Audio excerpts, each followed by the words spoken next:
فلما جت غزوة بدر كل مكة خرجت تحارب مين؟ النبي صلى الله عليه وسلم، ومنهم هذا الرجل العاص بن ربيع جوز بنت النبي.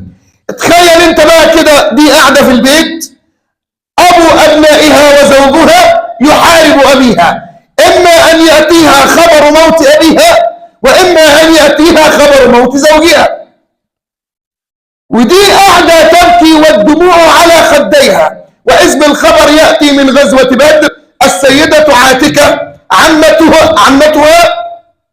النبي صلى الله عليه وسلم.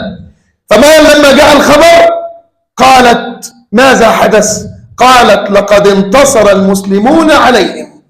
قالت وما أمر زوجي؟ قالت أسر. فكانت هي منتظرة خبر انه هيبقى جاي من القتلى، فقالت انه أسر عند النبي صلى الله